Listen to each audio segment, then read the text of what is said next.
welcome. We are sitting here in the beautiful New England Rendokan Dojo in Old Saybrook, Connecticut, with head owner and instructor Sensei Darryl Baleshiski. Thank you for having me. My name is Andrew Adams, and this gentleman sitting to my left is probably someone you know, Grandmaster Bill Superfoot Wallace. Thank you for being here. Just Superfoot.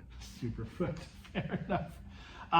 We're here today to talk about someone that the audience may or may not know, but was someone that known very well to the two of you, and someone that I know very little about, so I'm actually kind of excited to be here, and so I wanted to thank you for letting me be here for this. So we are here to discuss this gentleman in this statue here. So first question, who's this gentleman? Well, his name is Eizo Shimabukuro. He was born in 1925. Started his martial art journey in 1937 with Sensei Kian. 1938, he trained a little bit with Sensei Miyagi as well. He preferred Sensei Kian's martial art, so he stayed with him and trained with him more.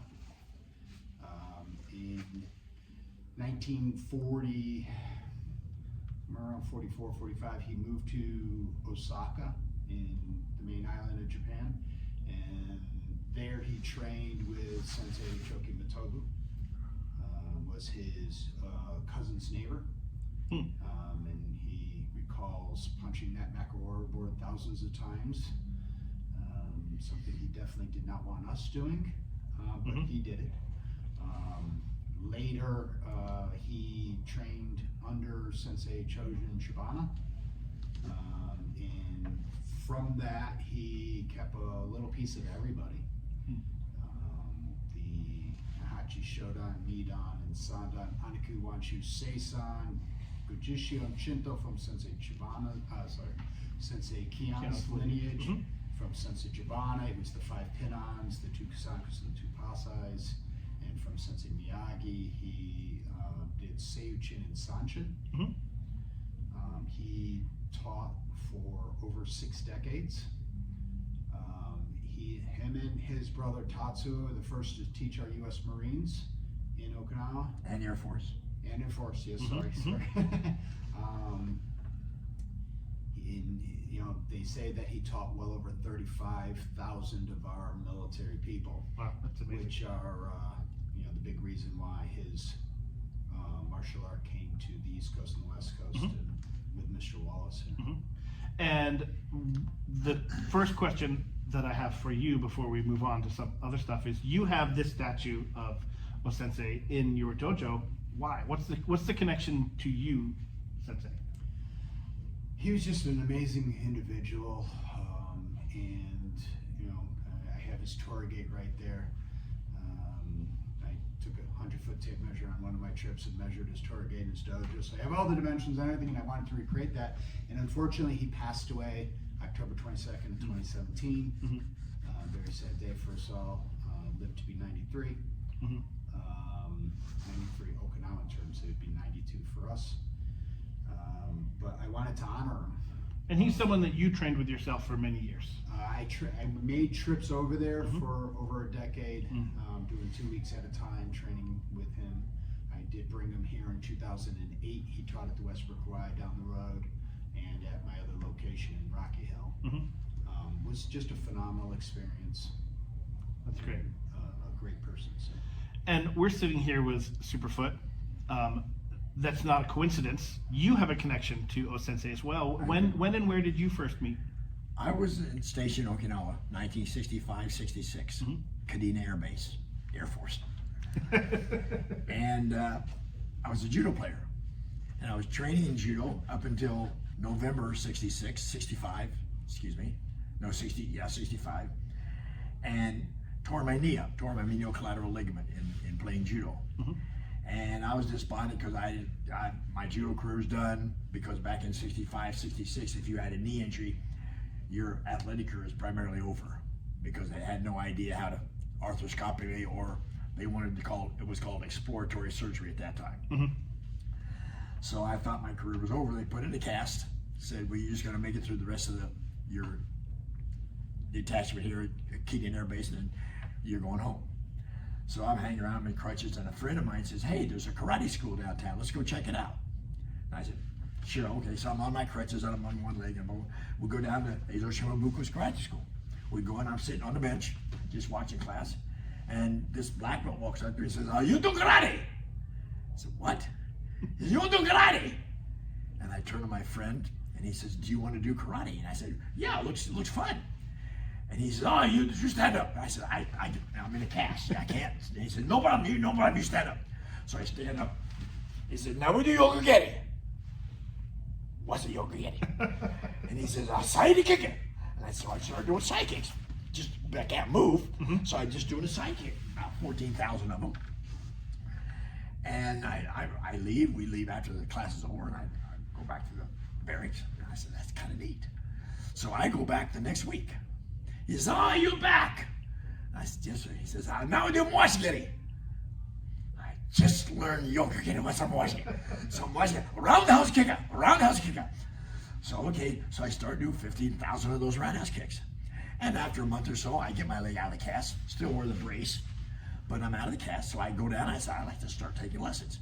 And in the service, they'll pay for it. So they paid for they have a contract with the armed forces that they can pay for the classes. So then I start working classes, we go through the kilns and basic movements and all this stuff, go through regular class. And he said, now we do kumite. I said, what's kumite? We fight. Now hold it.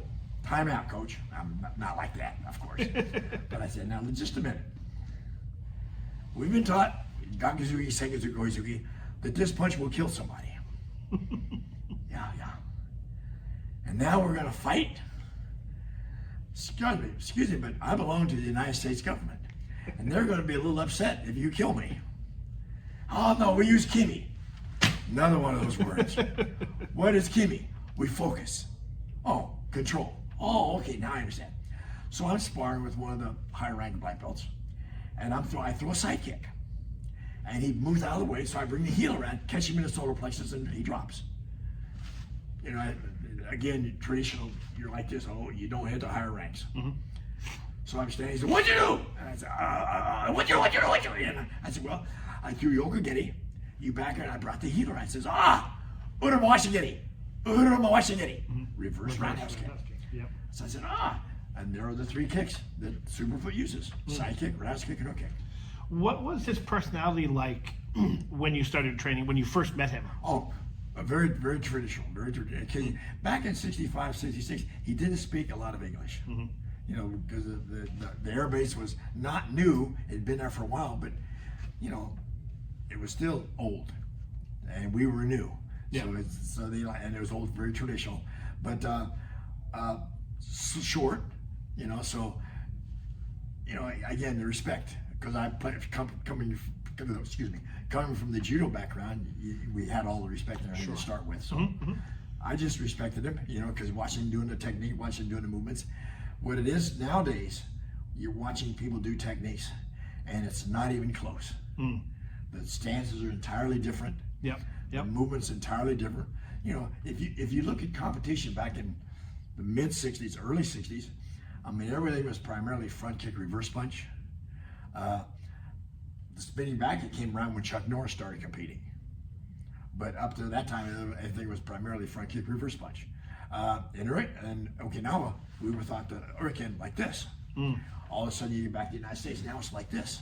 So it's much more controlled in a way, and much more used in competition. Now, you travel yourself all around the world teaching seminars, and the martial arts of today is certainly very different from the martial arts of the 60s. 1000%. What was his specific training classes like? Hardcore. You know, I mean, I don't know when Darryl was there or not, but he walked around with, he and his students, his black belts, walked around with a bamboo shinai. Little sword. And when you had the stance wrong, when you had the punch it wrong, he would just find it out if you had it correctly or not. He'd beat you to death.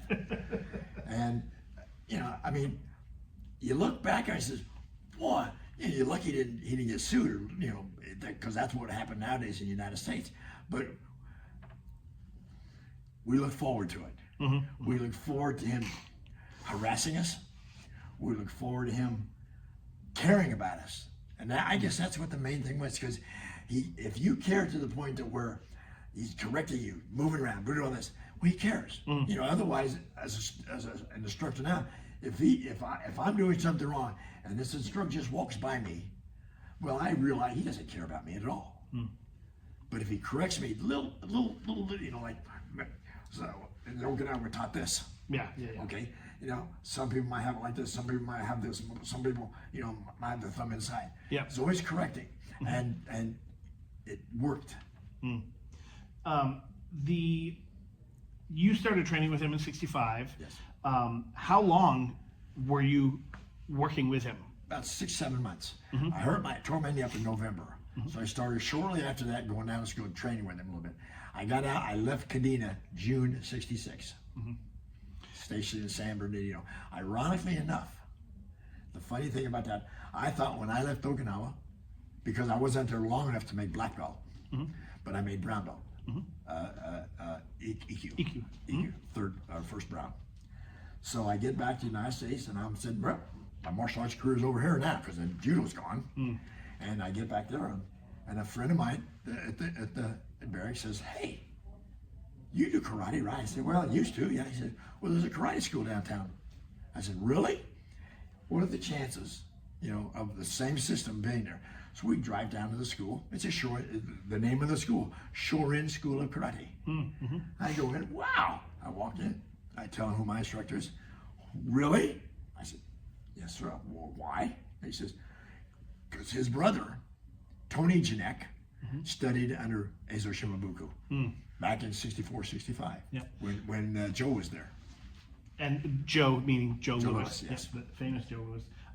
Your training with him, was your interactions with him strictly as an instructor, or did you socialize with him outside of the dojo? At that time, not very much socialization because you know I'd be back to barracks. Yeah, I had to go. You know, you could spend so much time down there, but see, because I liked it so much, in the service, you either find something to do with your off time, or you go out with your friends to get drunk.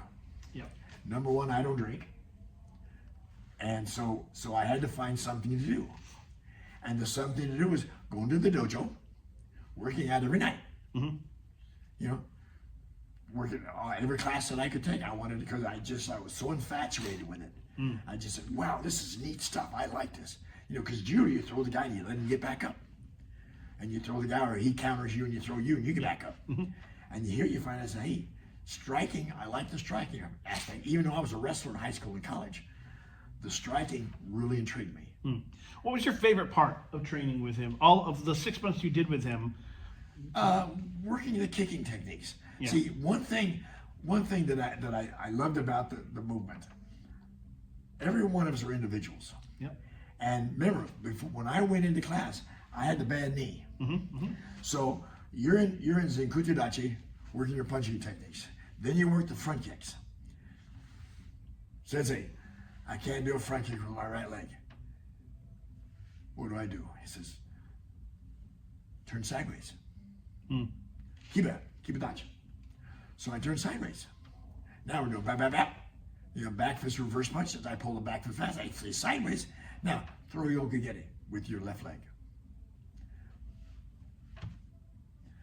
If you think about it, look at technique. When I teach the seminars, if you film any of it today, I'm sideways when I do yokogeri. I'm sideways when I do moshigeri. And when I throw uramashigeri, I'm sideways. Hold it now. Whoa, whoa. When I throw uriken, I'm sideways. When I do haito, I'm sideways. So everything for me, because of the knee, I had to be kibidachi, horse stance, sideways. Yep. Why? Number one, to protect the knee. Protect what's already hurt, damaged. And back then, there was no such thing as arthroscopic surgery. Back then, it was exploratory. Yeah. So I had to protect it because I didn't want to go through the knife. I mean, it took 38 years to wear it out till I finally had to get it corrected. But all that time, I was in kibidachi. So you could almost say, Osensei was the founder of the Shorin Ryu lineage that you train now. I wouldn't say founder, right? Well, It came through Kion through him, but he almost sounds like he was kind of helping you start out the Superfoot system I would as well. say, yeah, primarily yes. Yeah, If that's you look- interesting. see, if you look at Joe Louis' fighting stance to start with, back in the early ages, he was here, Yeah. sideways, because a lot of our techniques, chokebotabu, was renowned to kill people with a side kick. So that came from the Shorin Ryu system, and a lot of the movements come from the side position. Nahachi Shodan, Nahachi Nina, Sana. They all come from the side. So, I mean, to me, it's either do it from the side or not do it at all, because I couldn't straighten this leg out. Yeah. I can't push off with it because of the medial ligament. Yeah. So now he allowed me, helped me with it, to be able to do the techniques, same thing we do from Senkutsu, to do it from Kiba. Yeah. If you had one favorite memory of Osensei, what would that be? You know what? See, when he said goodbye, Really? when we left. Say more. I go in there and I work out, and I said, Sensei, I leave in 2 days to go back to the States. And he didn't cry, of course not, because they come and go. We come and go all the time. But he says, in his own little way, I miss you. I will miss you. So, and I heard all kinds of things about how, when we got back and I became successful, Joe became successful, and how he had our picture up in the dojo. And I don't know if it's true or not, but that made me feel great. And when you left Okinawa in '66, had you ever gone back to see him? I wanted to. I wanted to go back 3 or 4 times. But every time I wanted to go back, they had a problem in Japan. You have to go through a certain city in Japan to get to Okinawa. And they had an atomic problem with one of the reactors. So they had to they closed down that area. So I didn't want to take a chance, which is stupid now, to go through that area and get infected or something and then have to fly to Okinawa. Gotcha. But Joe and I were going to do that several times. And then in the early 2000s, there was a group of people that brought Eizo into the New England area. And Joe and I wanted to come up and see him again for probably the last time. Yeah. And we were basically uninvited. That's unfortunate. Well, if I'd known about it, what was going to happen in the future, that we just showed up. Yeah. My last question for you would be, if he were here today, right now, what would you say to him? Oh, I would thank him for everything, because our teachers teach us, and understand that our job is like when I do seminars. I learned this from him. When I do seminars, my job is to give you ideas. Think of all the techniques that we have in the martial arts, different systems, different techniques. Our job is to take those techniques that we like, not the ones that everyone's said use this, but use the ones that we like and perfect those to where they work for us. The number one technique in all of point fighting throughout the entire world, any combat sport throughout the entire world, is back fist reverse punch or jab cross. Why? Because it's the very first one you learn. But for me, the very first technique I learned was yokugeni. Because I couldn't move. I couldn't turn sideways. I couldn't push off with my right foot or anything. So it's Soka. So I just did yokugeni. And if you look at all my fights, 13 of my knockouts in kickboxing was with the side kick. My number one combination in point fighting was back fist side kick. Because I'm sideways back fist, you got to block one of them, and up till now you just picked the wrong one to block. And I don't mean it. I mean it jokingly, but seriously. Yeah. Because you gotta, and that's what happened. Otherwise, he said, "Oh, you always be in Zukuzu." Well, bye, thank you, because I couldn't push off with it. And if I did, maybe it comes out of joint. Then I go back to they make a nice zipper in my knee. Darryl, anything you want to add about Osensei, your interactions with him, or your interactions with him about anyone else? Yeah, so I first saw him in 1984. I was a yellow belt, green belt, somewhere around there. What I remember from that trip was how fast his kick was and how fast he moved the bow. I didn't get to train with him or anything because it was too low ranked back then. Made my first trip to Okinawa in 2004. Never looked back. The way he was, I agree with Mr. Wallace is talking about, you know, when he met you at the airport, dropped you off, or you were leaving or anything, it was always very warm, and you knew that he cared about you. I definitely, my trip was obviously much different than Mr. Wallace's, because I was 2004, he was right back there in the beginning. Watch it now. Watch it kind of in the beginning. We went. Then there was the earth. We went on what Osensei called special training trips. You know, we took 2 weeks out of our life. We lived with him. We trained twice a day with him. He went through absolutely everything that he knew with us. It was strap your seatbelt on, be ready. But then he ate with you, and he just experienced everything with us. It was an amazing time. I do miss him. Haven't been back since. Would definitely like to go back to Okinawa one of these days, but It's not the same. yeah, it's not going to be the same. But it's still a special place on earth. Yes, Sure. yes. Yeah. The funny thing for me is 1965, 66, there was no McDonald's. And most of you that know who I am know about my diet. So I live on hamburgers for junk. I'm a junk food freak eater. And when we would go there, they you know, after classes maybe they want to go get something to eat, right? Well, I don't eat rice back then. I do now. I don't eat pasta. I don't eat noodles and all that other stuff, right? So well, you guys have a wonderful time. I'm going back to Kadena Air To Base base, yeah. because they have a cafeteria there, and I can get a hamburger. They have a restaurant that I can get hamburgers or all that my junk. And so they would go out to eat and drink, and I would go back to the barracks. There are definitely loads of McDonald's Yes, there now now. they're- It's a different time. It's a You different know, time. Sensei did love the hamburgers and the French fries and the McDonald's food. I don't know if he influenced that or where that came from. but he I definitely loved it. talked about all that. You know what's funny is Fumio Demura. He died a couple months ago. Unfortunately, yes. It's funny to say, but he came to the World Police and Fire Games in Indianapolis. And I said, I'll go pick him up because I know Fumio. So I go to pick him up. We're driving back. And I said, Fumio, because it's lunchtime.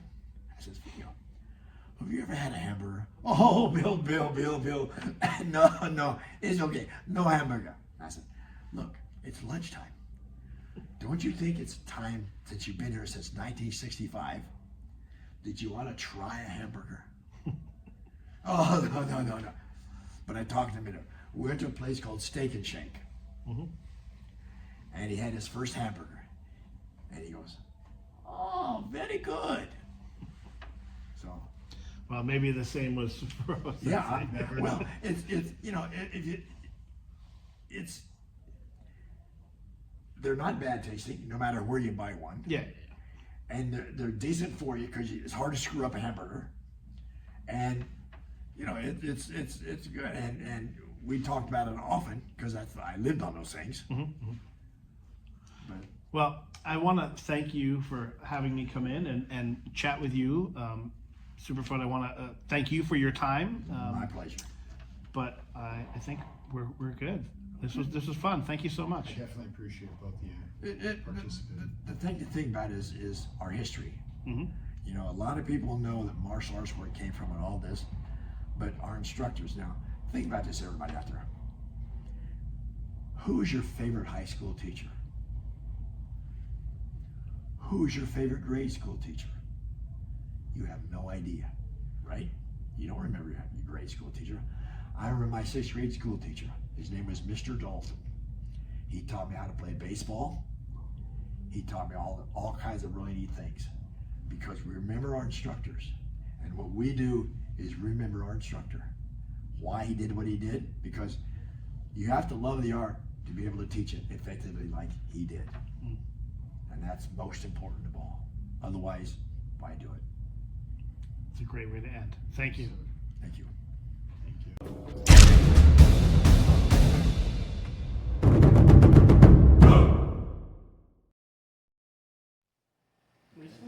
Hi. Maybe papers, just something. Shorin Ryu活動主義。